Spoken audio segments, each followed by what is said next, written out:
ये अनुप्राणित है Indian knowledge system और विकसित भारत की जो 2047 की संकल्पना है उससे।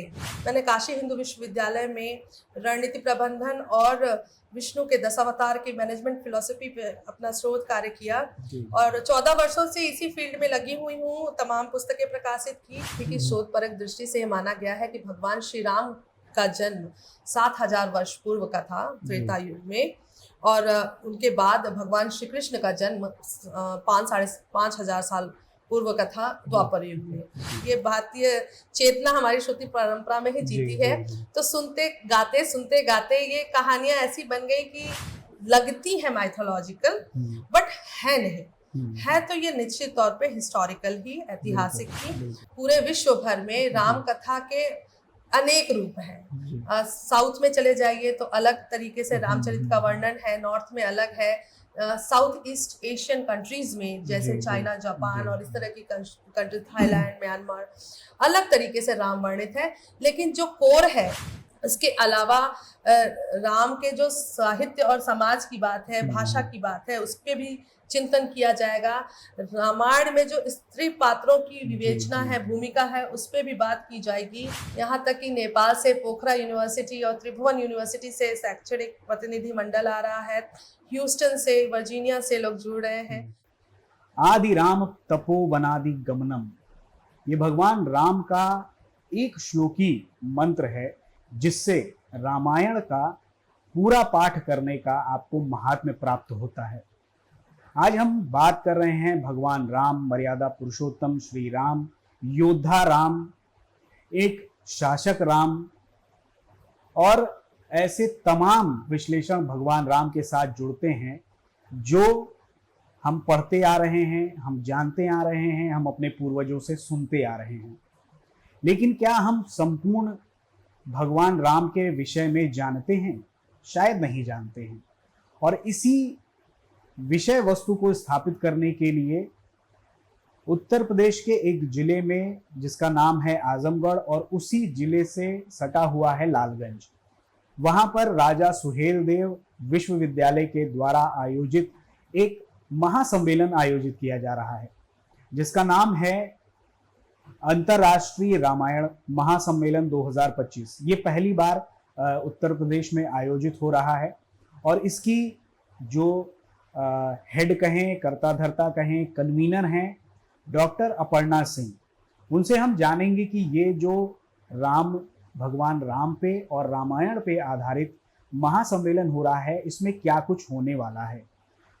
हमारे देश की जनता राम के बारे में, राम के चरित्र को पढ़ती आ रही है, जानती आ रही है, सुनती आ रही है, लेकिन भगवान राम के चरित्र को कितना आत्मसात करती है, ये एक विषय हमेशा उठता है। क्योंकि एक लाइन कही जाती है कि हम राम को तो मानते हैं, लेकिन राम की नहीं मानते हैं। जय हिंद, वंदे मातरम। एक्सपोज टाइम्स में आप सभी दर्शकों का बहुत बहुत स्वागत है। मैं हूं मुनेश श्रीवास्तव। आप सभी दर्शकों को मेरी तरफ से राम राम, हमारे चैनल की तरफ से जय श्री राम।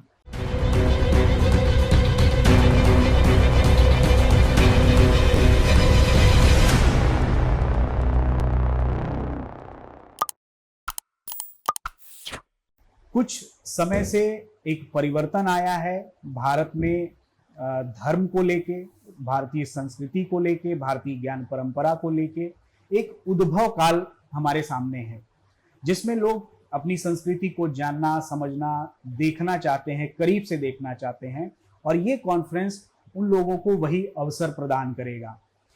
इस कॉन्फ्रेंस में भगवान राम के तमाम पहलुओं पर चर्चा होगी, रामायण काल के तमाम पहलुओं पर चर्चा होगी, और भगवान राम पर आधारित कुछ नाट्य प्रस्तुति भी की जाएगी। तो ज़्यादा समय न लेते हुए हम बात करेंगे डॉक्टर अपर्णा सिंह जी से। डॉक्टर अपर्णा, आपका बहुत बहुत स्वागत है एक्सपोज टाइम्स में। तो आप इतना बड़ा और कार्यक्रम करवा रही हैं, महासम्मेलन करवा रही हैं, भगवान राम पर आधारित है। तो सबसे पहले यही हमारे दर्शकों को बताइए कि जो भगवान राम पे आधारित ये महासम्मेलन हो रहा है, इसकी परिकल्पना आपने कैसे की? सर्वप्रथम तो सभी रामार्थियों को, सनातनियों को, शोधार्थियों को, विद्यार्थियों को, सभी अग्रजों को, गुरुजनों को, श्रेष्ठों को मेरा आदर सहित प्रणाम है। और बताना चाहूँगी कि ये अंतर्राष्ट्रीय रामायण महासम्मेलन दरअसल ये श्री राम नवमी के शुभ उपलक्ष्य पे आयोजित किया जा रहा है। ये अनुप्राणित है इंडियन नॉलेज सिस्टम और विकसित भारत की जो 2047 की संकल्पना है उससे। माननीय प्रधानमंत्री जी और हमारे तमाम योगी आदित्यनाथ जी मुख्यमंत्री जी माननीय और तमाम हमारे जो शीर्षक पदाधिकारी और नेतागण हैं और साथ ही साथ हमारे अपने विश्वविद्यालय में बताना चाहूँगी कि मेरा खुद का शोध इस विषयों पे रहा है। मैंने काशी हिंदू विश्वविद्यालय में रणनीति प्रबंधन और विष्णु के दशावतार की मैनेजमेंट फिलॉसफी पे अपना शोध कार्य किया और 14 वर्षों से इसी फील्ड में लगी हुई हूँ, तमाम पुस्तकें प्रकाशित की। तो ऐसा मेरे अग्रजों का मुझे सुझाव था कि मुझे इंडियन नॉलेज सिस्टम्स पे कोई एक अच्छा कॉन्फ्रेंस अवश्य कराना चाहिए ताकि ये जितने तथ्य हैं उनकी वैज्ञानिकता और वैधानिकता साबित हो सके और समाज में लोगों को जो धर्म के नाम पे अथवा माइथोलॉजी के नाम पे जो बातें बताई जाती हैं, सिखाई जाती हैं, उसका तार्किक और वैज्ञानिक पक्ष उपलब्ध हो, शोधपरक दृष्टि लोगों को प्राप्त हो। तो इस सुझाव के चलते इसकी और चूंकि मैं एक बात और बोलना चाहूंगी कि जब हम भारतीयता की बात करते हैं, भारत की बात करते हैं, भारत के चरित्र की बात करते हैं तो असली में वो भारतीय चरित्र श्री राम जी का ही चरित्र है। देखा जाए तो उन्हीं के आदर्श हैं, उन्हीं के मूल्य हैं, उन्हीं का जीवन चरित्र है जिसको हम सभी अपने जीवन में ढालने, उतारने और लाने का प्रयास कर रहे हैं। तो मुझे लगता है कि और ये एक ऐसा विषय है जिससे हर एक व्यक्ति तादात्म्य स्थापित कर पाता है, तारतम्य बना पाता है। एक छोटा व्यक्ति जो अपने आप को राम भक्त कहता है या एक बड़ा उच्च व्यक्ति जो अपने आप को राम का शोधार्थी या बुद्धिजीवी वर्ग में अपने आप को मानता है, सभी उससे उतना ही प्रेरित होते हैं, उतना ही द्वेलित होते हैं, उसी भाव से उस चीज को देखते हैं। तो विविध पक्ष हैं, जैसे हरि अनंत हरि कथा अनंता, तो श्री राम की अनेक कथाएं हैं और उनके अनेक पक्ष हैं।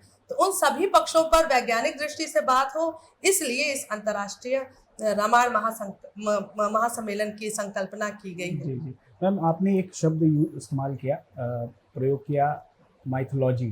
तो जो हमारे महाकाव्य हैं और जो ऐतिहासिक हैं उनके प्रमाण भी हमारे सामने हैं, लेकिन उनको कुछ कहें कि विकृतियों की वजह से उसे एक महाकाव्य का नाम दे दिया गया ताकि हम उसको सिर्फ काल्पनिक समझें। तो ये जो कल्पना है रामायण काल की या भगवान कृष्ण के काल की, तो ये कल्पना से निकलकर यथार्थ इतिहास का जो परिदृश्य है वो हम कैसे इस सम्मेलन के माध्यम से समझ सकते हैं ताकि हमें ये पता चले कि हाँ, ये जो घटना हुई है ये वास्तविकता है उसकी।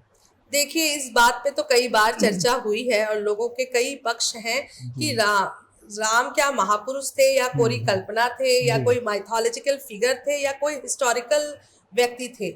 शोधों में ये बात तो साबित हुई है, इतने ऐतिहासिक प्रमाण है, जीवंत प्रमाण है। अभी भी बहुत सारे वैसे स्थान हैं, स्थल हैं जो राम की कथा से सीधे सीधे जिनका कह लीजिए कि संबंध है। ठीक है, शोधपरक दृष्टि से माना गया है कि भगवान श्री राम का जन्म 7000 वर्ष पूर्व का था त्रेता युग में, और उनके बाद भगवान श्री कृष्ण का जन्म 5-5,500 साल पूर्व का था द्वापर युग में।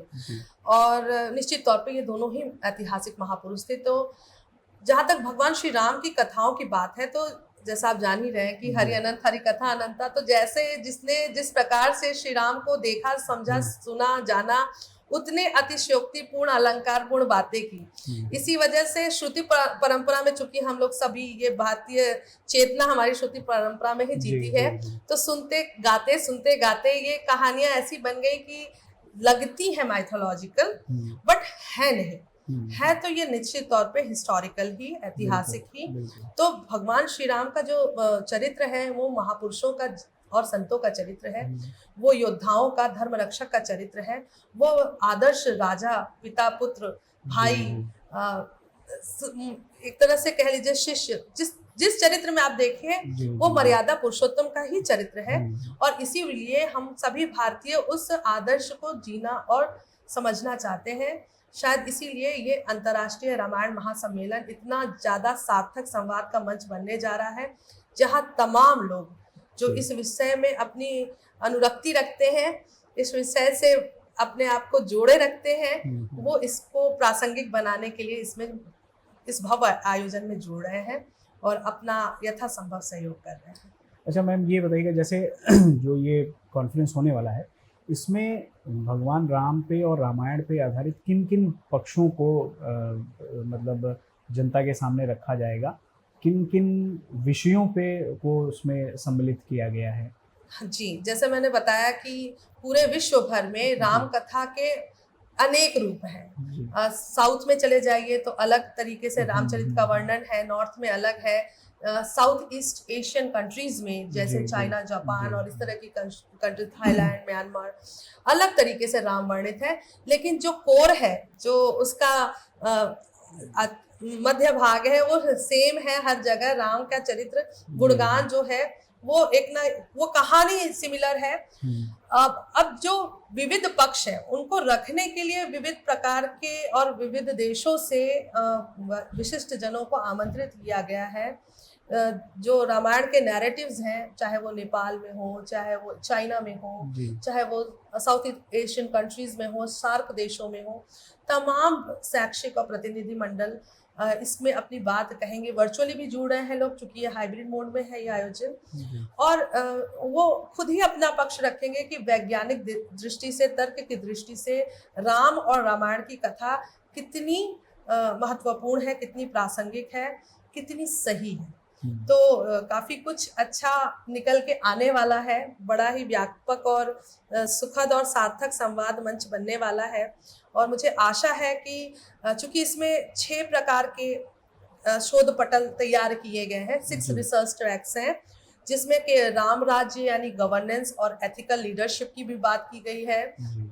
इसके अलावा राम के जो साहित्य और समाज की बात है, भाषा की बात है, उस पर भी चिंतन किया जाएगा। रामायण में जो स्त्री पात्रों की विवेचना है, भूमिका है, उस पर भी बात की जाएगी। रामायण का जो पर्यावरणीय संदर्भ है, इकोलॉजिकल या इन्वायरमेंटल कॉन्शियसनेस है, उस पर भी बात की जाएगी। साथ ही साथ रामायण के जो विविध नैरेटिव्स हैं साहित्य में, देश भर में, विश्व भर में, उन पे भी बात की जाएगी। तो तमाम शोध पटल हैं जिसपे शोध पत्र पढ़े जाएंगे, शोध पत्र प्रस्तुत किए जाएंगे, व्याख्यान होंगे, आख्यान होंगे, आलेख आएंगे। तो एक तरीके से ये एक बड़ा अति उत्तम और बड़ा ही सदुपयोगी मंच बनने वाला है, जहां से काफी अच्छे निष्कर्ष हमें लगता है शोध की दृष्टि से प्राप्त होंगे। तो मुझे लगता है कि इस तरह के कॉन्फ्रेंस में जिस तरह से आपने बताया कि साहित्य, कला, राजतंत्र, राजनीति, सारे विषयों को समेकित करना, ये अपने आप में एक बड़ा इनिशिएटिव है और हर पहलू पे, भगवान राम के हर पहलू पे हम जान पाएंगे। तो आगे मैं एक चीज और जोड़ना चाहूंगी सर, क्योंकि मैंने महसूस किया है तमाम युवा डिलेमा में रहते हैं। उनका एक प्रश्न रहता है कि राम का आदर्श इतना कठिन है और आज के यथार्थवादी जीवन में ये कितना समायोजित या सामंजस्य इसमें धारित किया जा सकता है। तो ये हमेशा उनका डायलेमा रहता है। हम लोगों से भी पूछा जाता है कि आप राम के चरित्र को बखानती हैं, राम के चरित्र और आदर्शों की बात करती हैं, उनके जीवन मूल्यों की बात करती हैं, उनके धर्म की शिक्षा की बात करती हैं, उनके ज्ञान, मेधा, प्रज्ञा, चेतना की बात करती हैं, लेकिन क्या ये संभव है कि आज के तत्कालिक समाज में इनका प्रयोग करके आगे बढ़ा जा सके?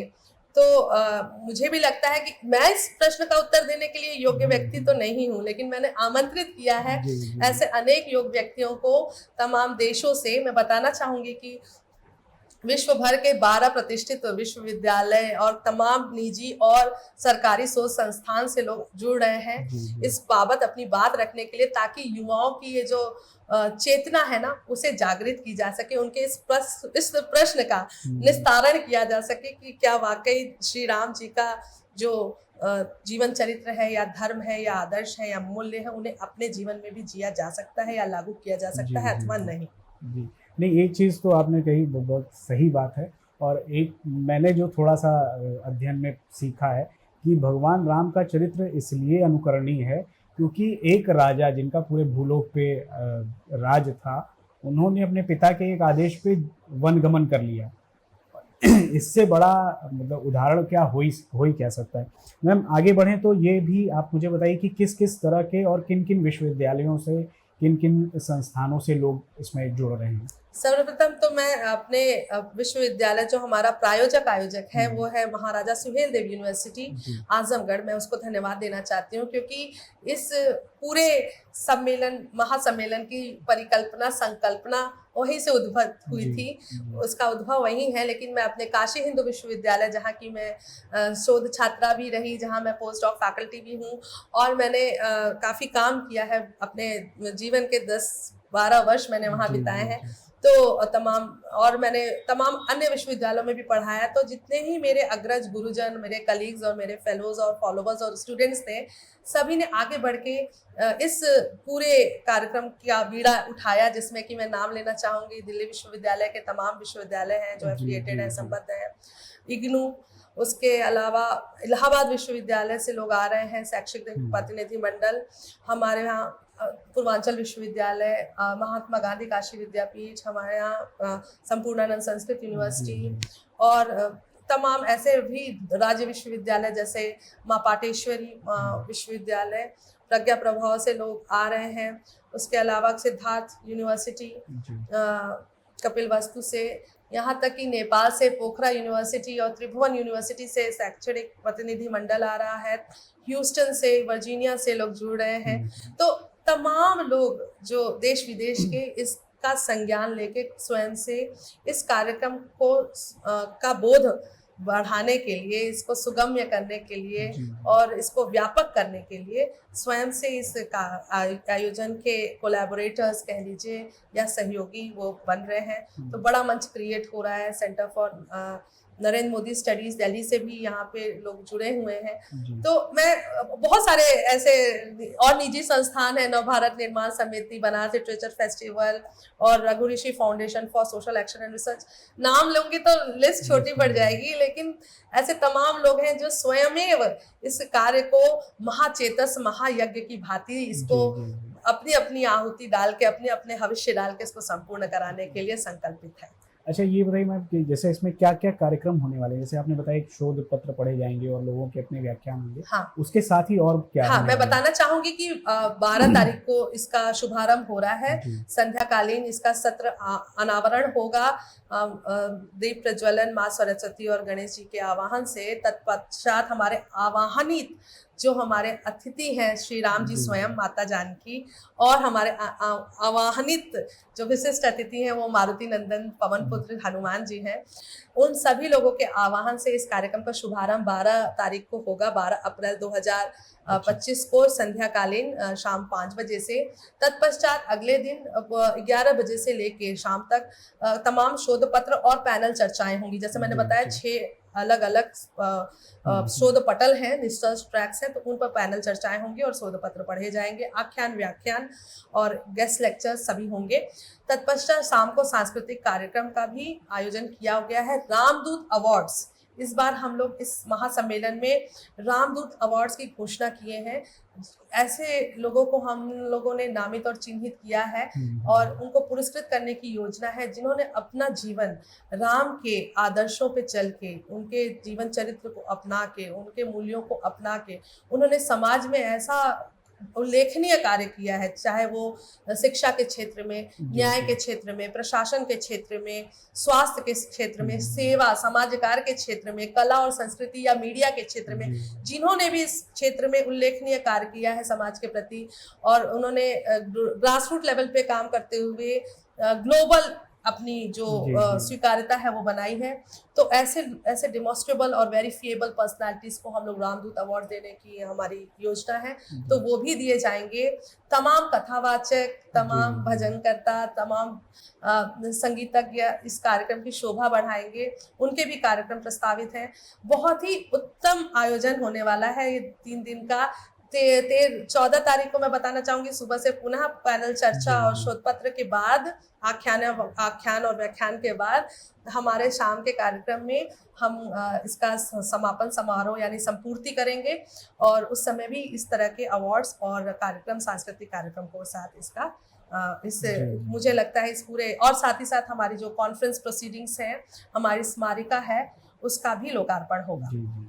अच्छा, एक चीज़ और मैम जो हमारे दर्शकों के लिए है कि इस जो लोग प्रत्यक्ष रूप से उपस्थित नहीं हो पाएंगे वो कैसे इस कार्यक्रम से जुड़ सकते हैं? सर्वप्रथम तो मेरा ऐसा सादर सस्नेह अनुरोध है कि आप सशरीर यहाँ उपस्थित हों, क्योंकि अगर आप सशरीर आएंगे और उसमें पूरे मनोयोग से सहभागिता दिखाएंगे, तभी उसका फल भी मुझे लगता है आप उसका पुण्य अर्जन कर पाएंगे, उसका लाभ ले पाएंगे। क्योंकि जो रसास्वादन सामने से हो सकता है वो वर्चुअल मोड में या कह लीजिए या सोशल मीडिया से नहीं हो सकता। लेकिन फिर भी अगर किन्हीं कारणों से लोग नहीं जुड़ पा रहे हैं, नहीं आ पा रहे हैं, तो निश्चित तौर पे हमारे रिकॉर्डेड सत्र सोशल मीडिया पे अवेलेबल रहेंगे, ताकि बाद में भी पोस्टेरिटी के लिए भी जनरेशनल लिगेसी के तौर पे हम अपने ये सारे जितने हमारे कार्यक्रम में जो भी विधिवत बातें होंगी उनके रिकॉर्डेड कृतियां हम समर्पित करेंगे सोशल मीडिया पे, ताकि हमारे जितने श्रोतागण हैं या जितने दर्शक हैं या जो भी हमारे शोधार्थी हैं देश विदेश में बैठे हुए हैं जो खुद सम्मिलित नहीं हो सकते इस बार,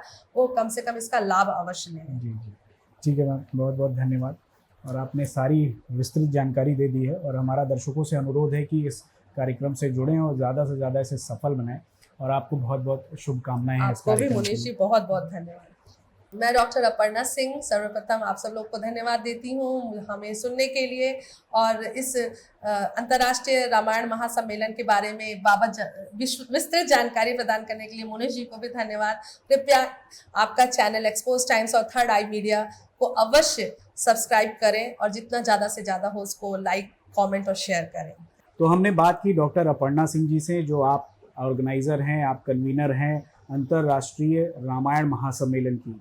तो इस महासम्मेलन के ज़रिए हमें जानने का अवसर मिलेगा कि भगवान राम का जो काल था, रामायण में जो चीज़ें, जो व्याख्यान है, जो लिखित में प्रमाण है, उसको उसके जो शोध पक्ष हैं, उसके पीछे क्या रहस्य है, वो जानने का अवसर मिलेगा। और जो हमारे समाज में रामायण काल को या महाभारत काल को मिथ के तौर पे यानी कहानी के तौर पे जो प्रस्तुत किया जाता है, तमाम ऐसे उल्टे सीधे इतिहास रचे गए हैं जिसके माध्यम से हम अपने ही इतिहास को कल्पना मानने लगते हैं, उससे पर्दा उठेगा, हमें ऐसी आशा है। तो इस वीडियो में बस इतना ही, मिलते हैं अगले किसी और विषय के साथ। तब तक के लिए धन्यवाद, नमस्कार, जय हिंद।